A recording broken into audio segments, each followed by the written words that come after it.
पुनर्जन्म एक ध्रुव सत्य है। आज हम इसी विषय पर बात करेंगे। क्या हुई है विज्ञान के द्वारा इस पर रिसर्च और क्या कहते हैं अपने शास्त्र। पंडित श्री राम शर्मा आचार्य द्वारा लिखी गई इस किताब पर आज हम बात करेंगे। सभी साथियों को लव सिंह चौहान का सुबह का नमस्कार। आज मैं आपके बीच एक बहुत ही शानदार विषय को लेकर के आया हूँ और वह विषय है पुनर्जन्म एक ध्रुव सत्य। भारतीय संस्कृति में यदि आप किसी भी आधार को लीजिए उसमें यह माना गया है कि मनुष्य का दोबारा जन्म होता है। मनुष्य का दोबारा जन्म होता है और गीता में भी इसी बात को कहा गया है कि यह आत्मा नहीं मरती है। यह आत्मा नहीं मरती है और मरने के पश्चात यह शरीर को छोड़ देती है और फिर दूसरे जन्म में इस धरती में आ जाती है। इसी प्रयोग को लेकर के अमेरिका में कुछ प्रयोग किए गए। आज उन प्रयोगों के माध्यम से हम समझेंगे किस तरीके से यह पुनर्जन्म संभव है। क्या यह सच में पुनर्जन्म एक ध्रुव सत्य है? यदि है तो कैसे, आइए जानते हैं। अमेरिका के विज्ञानविद्ताओं ने अर्थात अमेरिका के वैज्ञानिकों ने यह जानने के लिए कि मरने के पश्चात मनुष्य के इस प्राण शरीर का, इस प्राण ऊर्जा का या फिर आत्मा का क्या होता है, उन्होंने यह जानने के लिए इस संसार के कई सारे जीवों जैसे चूहे, मेढक, केकड़े, ऐसे कई तरह के जीवों पर कुछ प्रयोग किए हैं। उन प्रयोगों के माध्यम से आइए हम समझते हैं कि हमारी प्राण चेतना किस रूप में बाहर निकलती है और जो हमारे शास्त्रों में कहा गया है क्या वो सच में सच है।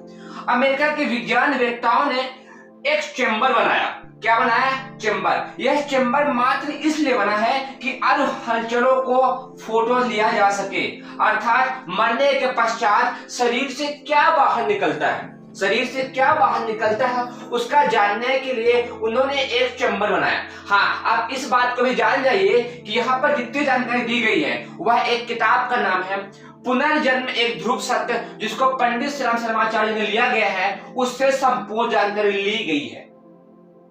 अमेरिका के विज्ञानवेत्ताओं ने यह जानने के लिए कि मरने के पश्चात मनुष्य के शरीर से या अन्य जीव जंतुओं के शरीर से प्राण ऊर्जा किस रूप में बाहर निकलती है कि भी नहीं निकलती है और क्या होता है, उन्होंने एक चेंबर बनाया।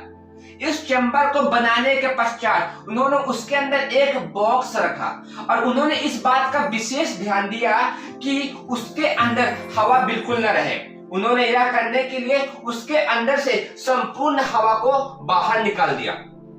इस चेंबर के अंदर से, उस चेंबर के अंदर से हवा निकालने के पश्चात उसके अंदर एक बॉक्स रखा और बॉक्स में उन्होंने एक चूहे को बंद किया। चूहे को बंद करने का उद्देश्य वही था कि वो यह देख सके कि उसके अणु में क्या बदलाव आता है, क्या कोई प्राण चेतना बाहर निकलती है। तो उन्होंने उस चूहे को करंट दे करके, क्या दे करके, करंट दे करके उन्होंने उस चूहे को मारा। उस चूहे को मारते ही उन्होंने एक विशेष तरीके का केमिकल उस बॉक्स के अंदर डाल रखा था, रासायनिक कुहारा दे रखा था कि जिससे फोटो में अन्य चीज ना दिखाई दे करके केवल उनके अणु ही दिखाई दे, किसके, जिस जीव को मारा जा रहा है। तो उस रासायनिक कुहरे के कारण केवल चूहे के जो अणु थे या प्राण ऊर्जा थी, आत्मा थी जो बाहर निकल रही थी, उसको ही वो देखना चाह रहे थे। कौन? अमेरिका के विज्ञानवेत्ता। तो उन्होंने जैसे चूहे को करंट दिया और उस रासायनिक कोहरे के साथ ही करंट दिया तो उन्होंने देखा, फोटो के माध्यम से उन्होंने देखा कि कुछ ऐसी आकृतियां आणविक रूप में चूहे की ही आकार की देखते हुए आसमान की ओर भागती हुई दिखाई दे रही है। अर्थात जिस तरीके के जीव को चूहे को मारा गया, चूहे के मारने के बाद आणविक रूप में उसी आकृति की चूहे आसमान की ओर उड़ते हुए दिखाई दिया। उन्होंने यह प्रयोग, उन्हें विश्वास नहीं दिया और यही वजह थी कि उन्होंने दोबारा मेढक पर भी यही प्रयोग किया। जब उन्होंने मेढक पे प्रयोग किया, उसी चेंबर के अंदर जहां हवा नहीं थी, रासायनिक कुहारा दिया गया था, उसी छोटे से चेंबर के अंदर, छोटे से बॉक्स के अंदर मेढक को रखा गया। किसको रखा गया? मेढक। जब मेढक को रखा गया तो उन्होंने वही प्रयोग किया, करंट दे करके मेढक को मारा।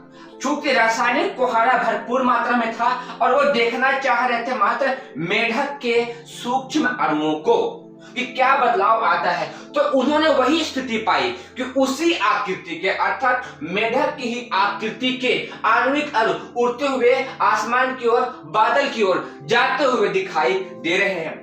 उन्होंने और भी प्रयोग किए, केकड़े को भी रखा। उन्होंने एक बार एक केकड़े को भी रखा और केकड़े को भी रखने के पश्चात उनका उद्देश्य एक ही था कि उसी चेंबर के अंदर, बॉक्स के अंदर करंट दे करके उसको मारा गया और फिर से वही पाया गया कि उसी आकृति के अर्थात केकड़े की ही आकृति के आणविक अणु उड़ते हुए आसमान में दिखाई दे रहे हैं। कहने का तात्पर्य यहाँ पे यही था कि अमेरिकी विज्ञानवेत्ताओं ने जिस चेंबर को बना करके जीव को रखा, उसको मारा और यह देखना चाहा कि उसकी आत्मा या प्राण शक्ति का क्या होता है, तो उन्होंने पाया निस्संदेह कुछ आणविक अणु बाहर निकलते हैं और सूक्ष्म रूप में आसमान की ओर चले जाते हैं। हमारे भारतीय संस्कृति में, भारतीय ग्रंथों में आप रामायण पढ़े, गीता पढ़े, उपनिषद पढ़े, सब में यह कहा गया है हमारी आत्मा दोबारा जन्म लेती है। पुनर्जन्म एक ध्रुव सत्य है। इससे यह मालूम होता है कि हमारे छोटे जीव हो या मनुष्य हो, सब में ही सूक्ष्म शरीर होता है। क्या होता है? सूक्ष्म शरीर। यह सूक्ष्म शरीर ही है जो मरने के बाद शरीर से बाहर निकल जाता है। इसी को आत्मा बोलते हैं। भारतीय संस्कृति में इसी को आत्मा बोला गया है। और यही वजह है कि यदि आप गीता पढ़ते हैं, नहीं पढ़ते तो एक बार आप पढ़िए। अध्याय 2 के 23वें श्लोक में भगवान श्री कृष्ण अर्जुन से कहते हैं, नैनम छिन्दन्ति सहस्राणि नैनम दहति पावकः न चैनम क्लेदयन्तापो न शोषयति मारुतः।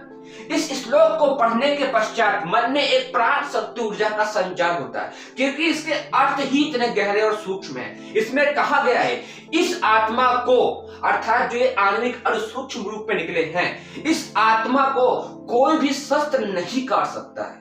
इस दुनिया में ऐसा कोई भी तलवार नहीं है जो इसको काट सके। किसे? इस आत्मा को।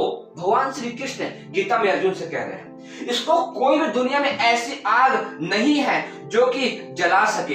दुनिया में ऐसे कोई भी आग नहीं बनी है जो इस आत्मा को जला सके। इतना ही नहीं, वो यह भी कह रहे हैं दुनिया में कोई भी ऐसा जल नहीं है कि जो इसको गला सके। बर्फ का गोला हो या फिर जल हो, इसे कोई भी गलाने की शक्ति और सामर्थ्य नहीं रखता है। किसे? इस आत्मा को। इतना ही नहीं, वो आगे भी कहते हैं कोई भी ऐसी वायु नहीं है जो इसको सुखा सके। अर्थात यह आत्मा कोई पदार्थ नहीं है जिसे हम नष्ट कर सके, न ही इसे किसी पदार्थ से तुलना करने योग्य समझा जा सकता है। यह तो एक स्वच्छंद और ब्रह्म में स्थित शक्ति की सामर्थ्य है। और इसीलिए भारतीय ऋषियों, मुनियों, संतों, तपस्वियों ने इस आत्मा की शक्ति को जाना है और यही कहा कि यदि कोई व्यक्ति अपनी शक्ति को और सामर्थ्य को जान जाए तो उसकी शक्ति बड़ी ही अपार है। इन प्रयोगों के माध्यम से हमें भी एक चीज जानने को मिलती है कि यह आत्मा अजर है, अमर है, अविनाशी है। यह जानने की हमें आवश्यकता थी और हमें अच्छा लगा